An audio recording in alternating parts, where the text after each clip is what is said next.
아멘. 이 시간 우리 함께 예배하는 우리 모든 성도님들 주 안에서 사랑하고 축복합니다. 지난주에 파리 올림픽이 폐막을 했습니다. 이번 올림픽에는 우리나라가 인원을 적게 보냈다고 합니다. 144명. 네. 그 중에서 금메달이 13명을 따서 종합 8위를 했습니다. 144명 중에 13명이 금메달 땄으면은 10분의 1 정도 금메달을 딴 것 같습니다. 이 금메달을 딴다는 것은 운동선수들에게 있어서 가장 큰 영광이고 자랑이죠. 그리고 많은 운동선수들이 이 금메달을 따기 위해서 열심히 정말로 시간을 쪼개고 잠도 안 자고 그러면서 노력을 합니다. 그리고 이것은 개인의 영광뿐만 아니라 우리나라에도 영광이죠. 우리나라를 세계에 알리는 국위선양의 길입니다. 인생의 성공을 의미할 뿐만 아니라 국가의 영광이기도 합니다. 그리고 평생 개인에게 있어서는요 자랑이죠. 나 금메달리스트야. 금메달뿐만 아니라 뭐 은메달이든 동메달이든 그 메달을 땄다는 것 자체가 개인에게 있어서는 큰 자랑입니다. 사람들은 자신의 인생의 성공을 자랑합니다. 운동선수들은 그 메달을 통해서 자신의 성공을 자랑하고요. 또한 사업가들은 그 사업의 매출과 또한 직원 수라든가 뭐 이런 규모를 통해서 자랑을 하게 됩니다. 인생을 자랑거리로 만들게 됩니다. 인생 성공의 가장 큰 자랑, 그것은 무엇입니까? 내가 노력했더니, 내가 힘들게 열심히 살았더니 이뤘다는 거죠. 이뤘다는 거. 로또 당첨된 것은 인생의 뭐 자랑거리일 수 있지만 그런 사람을 성공했다라고 말하지는 않죠. 이 성공이란 단어는 그만한 노력의 대가를 가지고 이뤄낸 업적을 말합니다. 많은 사람들은 자신의 인생의 성공을 자랑합니다. 특히 우리나라는요, 이 공산주의가 아니라 민주주의 국가라요. 누구든지 이 성공할 수 있는 기회가 열려져 있습니다. 그리고 그 성공의 가장 대표적인 방법이 무엇입니까? 뭘까요? 어떻게 보면 가장 쉬운 방법일 수도 있죠. 뭐냐면요, 공부죠. 그렇지 않습니까? 누구에게나 모든 사람에게나 똑같이 열려져 있는 방법이에요. 그래서 공부만 잘하면요 어느 정도 높은 지위까지 올라갈 수 있다라는 거죠. 열려져 있죠. 그래서 어릴 때부터 부모님들이 또한 어르신들이 뭐라고 합니까? 공부 잘하니? 물어보잖아요. 이 공부를 통해서 많은 사람들이 인생 역전을 하기도 하고 인생을 성공하기도 합니다. 지식을 통해서.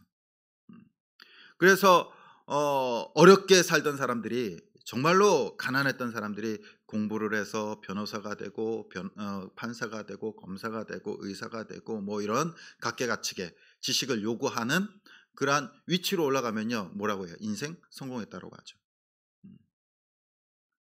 거기에는 모든 사람이 공평하게 열려져 있는 성공의 방법입니다. 바로 지식, 공부죠. 이러한 지식에 의한 성공 지상주의는요 오늘날뿐만 아니라 이 고린도 지역에서도 팽배했습니다. 당시 사회적 성공이요 지혜와 지식, 능력, 문벌, 학벌 여기에 있었어요. 여기에 누가 더 많은 지식을 갖고 있느냐, 누가 더 많은 학벌과 스펙을 갖고 있느냐, 지혜를 갖고 있느냐. 그래서 고린도 사회를 좌지우지하는 사람들은 보면요 지혜로운 사람, 법률과 변론가들, 서기관들이었어요. 그러니까 지식과 관련된 직종에 있는 사람들이었다라는 겁니다. 그들은 사람들한테 나와서 자신의 지식을 자랑합니다. 자신의 철학과 생각을 논리적으로 이야기해서 사람들을 설득을 시켜요. 그리고 자신의 팬층을 구축하고 인생을 성공적이었다라고 말합니다. 그래서 이 고린도 지역뿐만 아니라 그리스 로마 지역에는요 아고라라는 곳이 있었습니다. 아고라. 처음에 이거는 기원전 600년 700년 전에 이 아고라라는 곳은 황제나 의회가 이제 그 백성들에게 정책을 이해하게 하거나 국방의 의무를 위해서 이제 사람들을 모집할 때 이 아고라라는 곳을 이용했어요. 그래서 사람들 모여라 해가지고 그 왕의 정책이나 앞으로 어떻게 나아갈 건지, 또한 군사를 모집할 때 이 장소를 사용했습니다. 그 이후에 이제 많은 사람들이 이곳에 모여들기 시작해요. 이제 의회나 왕뿐만 아니라 일반인들도 여기 와서 자신의 의견을 이야기합니다. 자신의 지식을, 그리고 철학과 자신의 생각들을 펼치기 시작해요. 그리고 그 이야기를 듣기 위해서 많은 사람들이 모여들게 됩니다. 그리고 누가 더 많은 자신의 팬층을 갖고 있느냐에 따라서 어떨까요? 성공했다라고 말하죠. 팬층이 있다라는 것은 그냥 단순히 팬이 아니에요. 후원을 해주는 거예요. 후원을 해주는 거. 팬이 있다라는 것은 물질도 같이 따라온다라는 거예요. 그러다 보니까 수많은 사람들이 이 아고라에 모이다 보니까 여기에 당연하게 시장을 형성하게 됩니다. 많은 사람들이 모여서 물건을 팔기도 하고요, 장사진을 치르게 됩니다.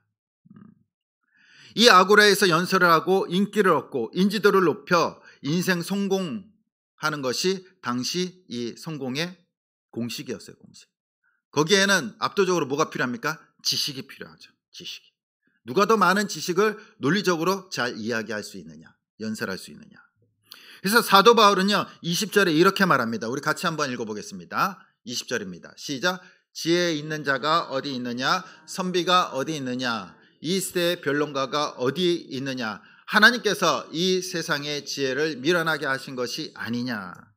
그러니까 너희들 가운데 누가 지혜 있는 자고 누가 선비고 누가 변론가냐.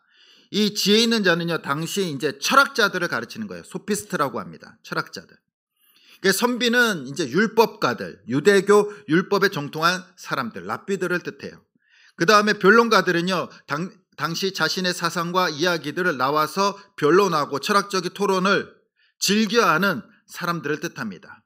그들이 어디 있느냐, 그들이 어디 있느냐, 너희들 가운데 이러한 사람들이 있느냐라고 말하는 거예요. 세상에서는 지식을 자랑한다 고 말합니다. 그리고 그 지식을 자랑함으로써 성공하려고 해요. 그런데 자신을 자랑하다 보면요 어떤 일이 발생하냐면요, 내가 자랑을 하면은 누군가는 그것을 시기하고 질투해요. 시기하고 질투해요. 많은 사람들이 마음이 넓어가지고 자랑하면은 격려해주고 칭찬해주고 하면 좋은데, 그것을 수긍하는 사람들은 팬층이 되고 그것을 못마땅해 하는 사람들은 반대하는 자들이 되는 거예요.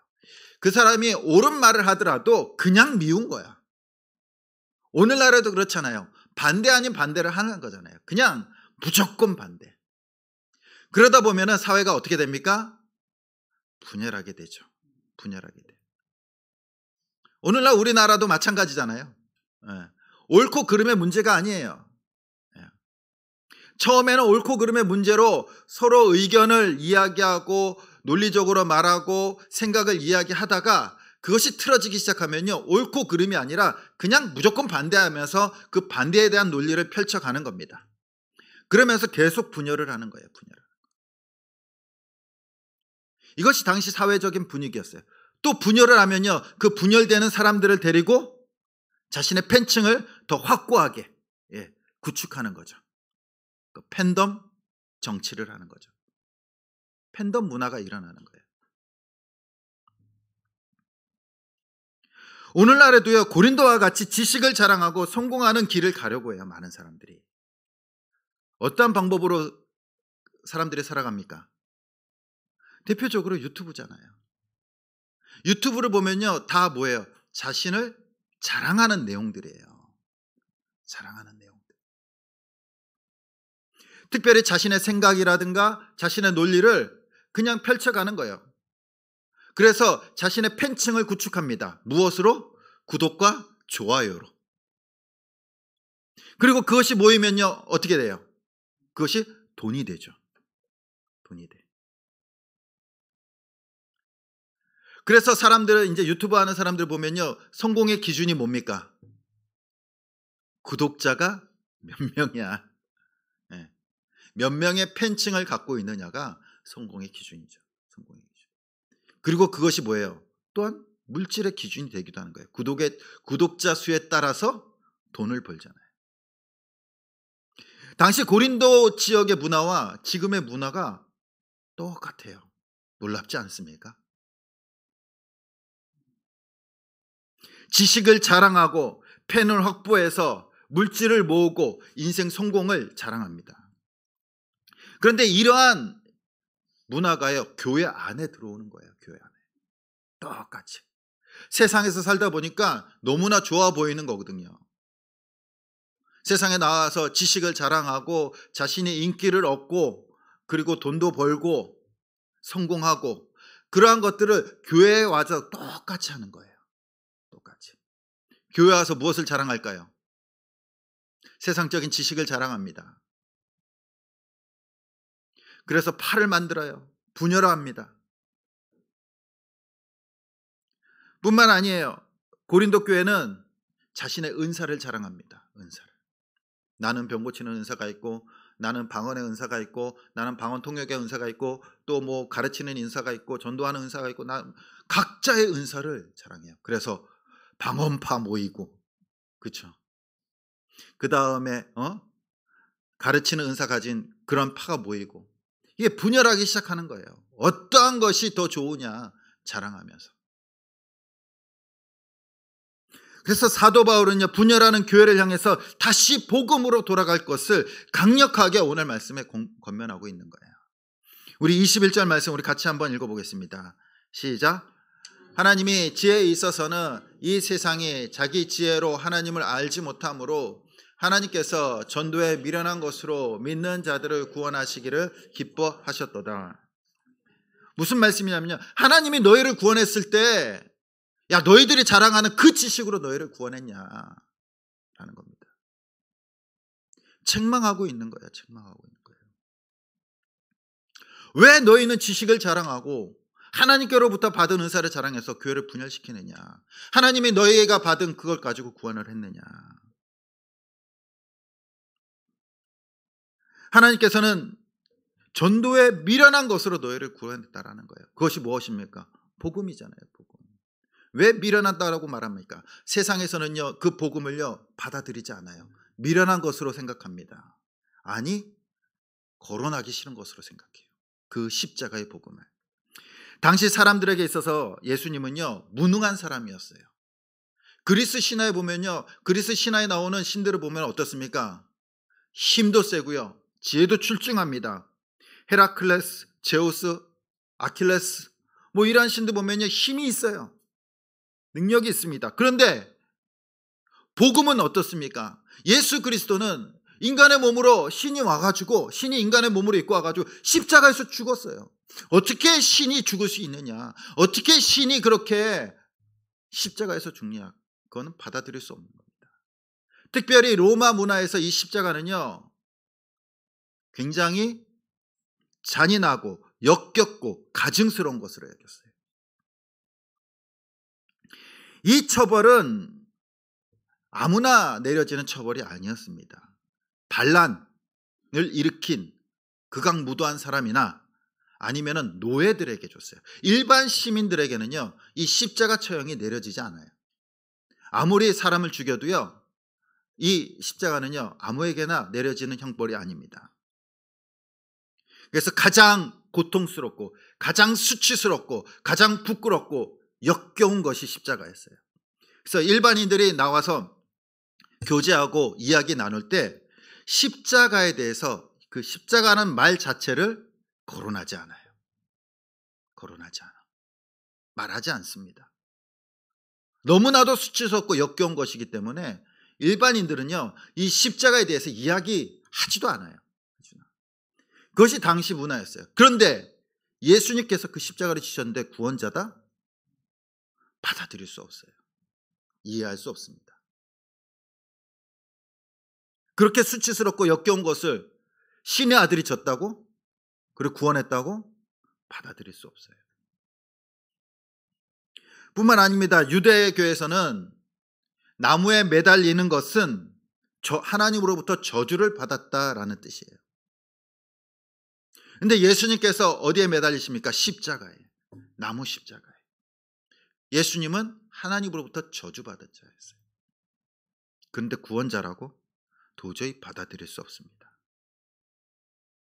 예수님께서는 세상에서 이해할 수 없는 십자가, 입에도 담을 수 없고 수치스럽고 역겹고 부끄러운 그 십자가를 지셨고, 또한 하나님의 모든 저주를 받아서 십자가에서 죽으신 거예요.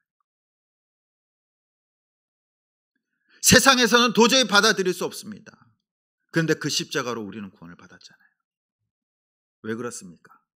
그 십자가가 뜻하는 것이 무엇입니까? 바로 세상이 말하는 그대로예요. 그 역겹고 수치스럽고 부끄럽고 가증스러운 십자가를, 그리고 하나님으로부터 저주받아야 되는 그 십자가를 누가 받아야 되는 겁니까? 우리 자신이 받아야 되는 거예요. 하나님으로부터 그 죄의 대가를 그렇게 받아야 되는 우리들을 대신해서 예수님께서 죽으신 거라는 겁니다. 예수님께서. 우리는 바로 그 십자가를 통해서 구원을 받게 된 거예요. 십자가를 통해서. 세상 누구도 질 수 없는, 도저히 수치스럽고 부끄러워서 거론할 수도 없는 그 십자가를 예수님께서 지심으로 저와 여러분들을 구원하신 줄 믿습니다. 세상에서는 부끄럽고 수치였지만 우리에게는 생명이고 영광인 줄 믿습니다. 그래서 사도 바울은요, 그 십자가를 통해서 하나님께서 우리를 구원하지 않았느냐. 그런데 왜? 뭘 자랑하고 있느냐. 너희들을 한번 생각해 보라는 거예요. 너희들이 구원받기 전에 어떠한 자였는지 한번 생각해 보라는 거예요. 그래서 27절과 28절에 이렇게 말씀하고 있습니다. 우리 같이 한번 읽어보겠습니다. 시작. 그러나 하나님께서 세상의 미련한 것들을 택하사 지혜 있는 자들을 부끄럽게 세상의 약한 것들을 택하사 강한 것들을 부끄럽게 하려 하시며, 세상의 천한 것들과 멸시받는 것들과 없는 것들을 택하사 있는 것들을 폐하려 하시나니. 아멘. 바로 약한 것들과 미련한 것과 그리고 천한 것들이 누굽니까? 우리들이라는 거예요. 도저히 구원받을 수 없는 존재들을, 연약한 존재들을 예수 그리스도께서 이 땅에 오셔서 우리를 구원해 주셨다는 겁니다. 그 이유가 뭡니까? 우리가 내세울 것이 없어서 그 구원받은 그 기쁨과 그 하나님의 영광을 나타내기 충분하기 때문에. 바로 우리를 통해서 무엇을 하기 원하십니까?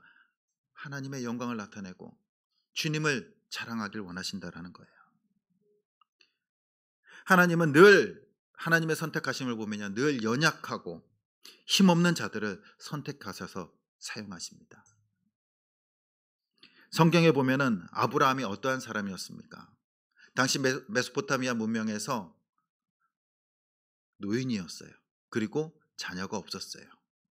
당시 문화에서 자녀가 없다라는 것은요, 수치스러운 일이고 저주받은 인생이었어요. 그런데 하나님께서 그 아브라함을 선택하신 거예요. 너무나 연약하고 세상으로부터 별 볼 일 없기 때문에. 그래서 믿음의 조상으로 세워가시지 않습니까? 모세는 어떠한 사람이었습니까? 비록 애굽의 왕이었지만 그는 사람을 죽이고 40년간 광야에서 혼자 살아가는 사람이었어요. 장인의 양을 치면서 아무런 소망 없이 살던 자였습니다. 그러한 자를 하나님께서는 세우시고 민족의 지도자로 만드십니다. 다윗은 어떠한 사람이었습니까? 그냥 양치기 목동이었어요. 왜 하나님께서 이렇게 연약하고 약한 자들을 세우십니까? 하나님의 영광을 나타내고 하나님을 자랑하기 위해서요. 그런데 사람들은 무엇을 자랑하고 있습니까? 자신의 지식을 자랑하고요, 자신의 성공을 자랑하고, 교회 안에서는 자신의 은사를 자랑하면서 교회를 분열시키고 있다는 겁니다. 사도 바울은 강력하게 말하고 있어요. 너희가 가진 지식이, 너희가 가진 지혜가, 너희가 가진 세상의 성공이 너희를 구원하였더냐? 너희를 구원했냐? 오직 세상에 미련한 것, 전도로, 세상이 바라보기에 부끄러운 그 십자가로 너희를 구원했다라고 말하고 있는 겁니다. 그런데 사람들은 다시 뭘로 돌아가고 있는 거예요? 세상의 지식으로 다시 돌아가고요. 세상의 지혜로 다시 돌아가고 세상의 성공으로 다시 돌아가서 분열하고 있다는 거예요. 얼마나 답답합니까? 하나님의 능력으로 그 십자가의 죽으심과 부활하심으로 우리를 구원했는데 다시 세상으로 돌아가서 다시 분열된 인생, 다시 저주받은 인생으로 돌아가고 있는 거예요. 그래서 사도 바울은 말하고 있는 겁니다. 너희를 자랑하지 마라. 너희 지식을 자랑하지 말고, 너희 성공을 자랑하지 말고 뭘 자랑하라고 말합니까? 우리 31절에 우리 같이 한번 읽어보겠습니다. 시작. 기록된 바 자랑하는 자는 주 안에서 자랑하라 함과 같게 하려 함이라. 아멘. 주 안에서 자랑하라는 거예요. 주님을 자랑하라는 겁니다. 오늘날 세상에서 자신을 나타내지 않고 자신을 자랑하지 않으면요, 왠지 내가 부족한 인생을 사는 것 같아요. 실패한 인생을 사는 것 같습니다. 사람들은 맨날 와서 돈 자랑하고 지식 자랑하고 자신의 뭐 잘했던 것, 성공한 것 자랑하는데 나는 아무런 자랑이 없으면요, 왠지 패배한 것 같아요. 패배한 것 같아. 진 것 같아요. 자존심 상해요. 그래서 나도 또 자랑을 해요. 아니, 자랑거리를 만들기 시작합니다. 또 자랑거리가 없으면요, 사람도 안 만나요. 그리고 자랑거리가 생기면은 사람을 만납니다. 전화해요. 우리 좀 만날까? 자랑거리가 있으면요, 당당하게 나가요. 근데 자랑거리가 없으면은 안 나가요.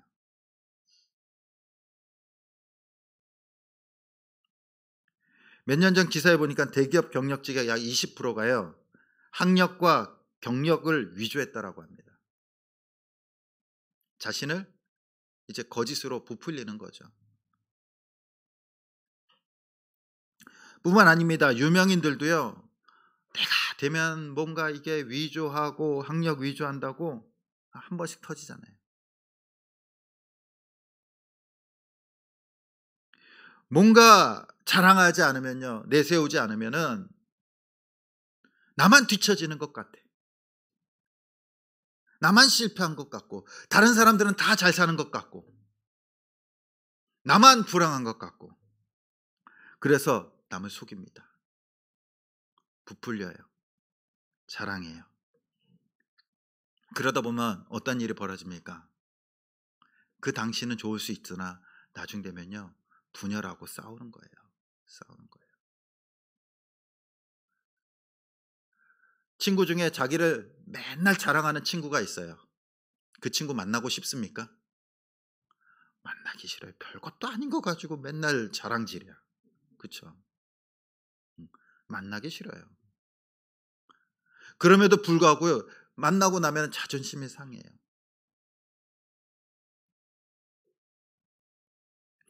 우리의 인생을 보면요, 꼭 서로 자랑할 때 싸움이 일어납니다. 분열이 일어나요. 분열이 일어나요. 우리의 인생은요, 우리를 자랑하는 인생이 아닙니다. 하나님께서 우리를 선택하시고 구원하신 것은 우리를 자랑하기 위해서가 아니라 주님을 자랑하기 위해서 우리를 선택하신 줄 믿습니다. 그래서 주님을 자랑할 때는 분열이 일어나지 않아요. 옛날 어르신들 중에 자녀들이 말 안 들으면요, 꼭 이렇게 말씀하시는 분들이 있습니다. 에휴, 남편 복도 없는 여자가 무슨 자식 복이 있다고. 아유, 내 팔자야.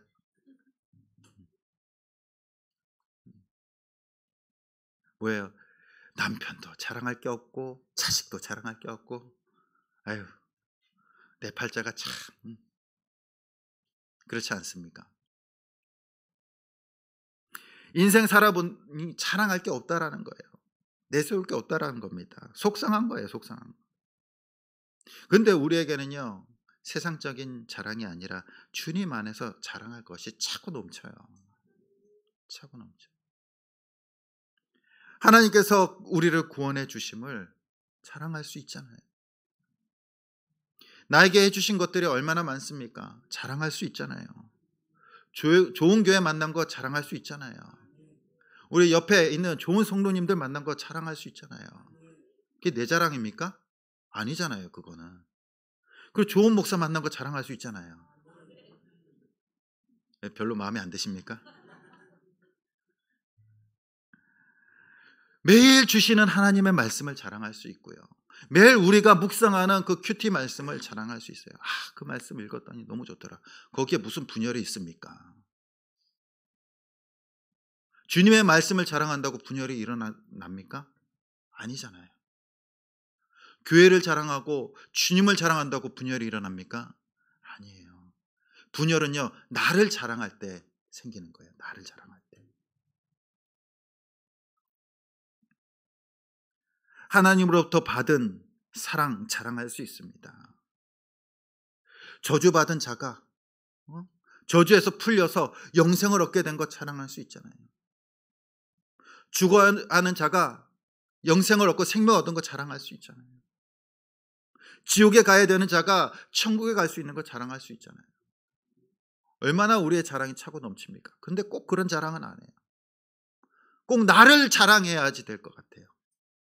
그러다 보면요, 싸움이 일어난다는 거예요.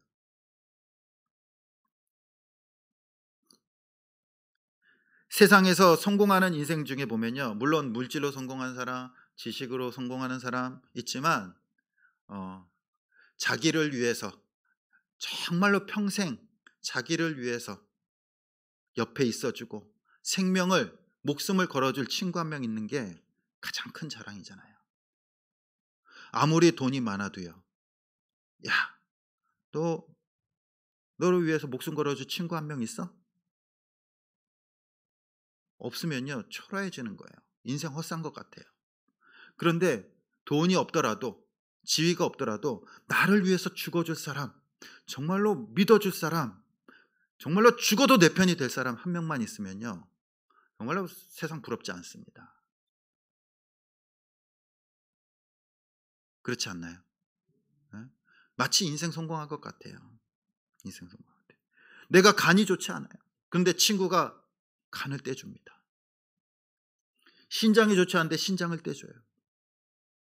그런 친구 한 명 있으면요, 평생 자랑거립니다. 뭐 돈 자랑보다 야, 너 그런 친구 있어? 한마디면 끝나요. 그렇지 않나요? 돈 뭐 1억 2억 자랑하는데 거기 가가지고 야, 내 친구가 나를 위해서 간 떼줬어. 그러면요, 뭐 돈이고 뭐고 없어요. 그 끝난 거예요. 그것이 인생 성공 아닙니까? 그런데요, 우리는 이미 성공한 자들이에요. 왜 그렇습니까? 예수님께서, 하나님의 아들 예수님께서 우리를 위해서 생명을 주셨잖아요. 주셨잖아요. 더 이상 뭐 세상의 물질과 지위 필요 없어요. 그 말 한마디 하나면요, 끝나는 거예요. 세상의 종교들 막 자랑합니다. 뭐 이렇게 불교든 뭐 이상한 종교든 우상들 아무리 자랑해도요, 그 말 한마디 해보십시오. 야, 니네 교주가, 니네 신이 너를 위해서 죽었냐? 우리 하나님은 나를 위해서 죽었어. 우리 예수님은 나를 위해서 죽었어. 세상의 어떠한 종교도요, 어떠한 신도 사람을 위해서 자신을 내어주고 죽은 그런 종교는 없어요. 이단들도 마찬가지고요. 야, 니네 교주가 너를 위해서 죽더냐?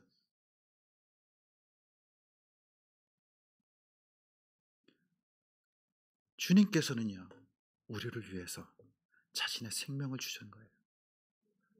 세상에서 역겹고 부끄럽고 수치스럽고 하나님으로부터 저주받은 그 죽음을 대신해서 지신 거라는 겁니다. 그리고 우리를 살리셨잖아요. 이것이 우리의 자랑 아닙니까? 이것만이 우리의 자랑이 되기를 간절히 소원합니다. 이것을 자랑할 때 어디에 분열이 있습니까? 어디에 싸움이 있고 다툼이 있습니까? 거기에는 기쁨과 즐거움과 눈물과 감동과 감사가 있는 거예요. 우리의 자랑은 우리 하나님께서 나를 위해서 죽으셨다라는 것, 그것만이 우리의 자랑이 되기를 간절히 소원합니다. 우리의 입술과 인생이 나를 자랑하는 것이 아닙니다. 나를 자랑할 때 그곳에는 분열이 있고요, 다툼이 있고 시기와 질투가 생기게 돼요. 이제부터 우리의 인생이 나의 업적과 내 인생을 자랑하는 것이 아니라, 내 지식을 자랑하는 것이 아니라 오직 예수 그리스도만을 자랑하며 우리가 하나가 되어서 하나님의 영광만을 나타낼 수 있는, 하나님만을 자랑하는 우리 주찬양교회 모든 성도님들 될 수 있기를 간절히 주님의 이름으로 축원드립니다. 이 시간 우리 함께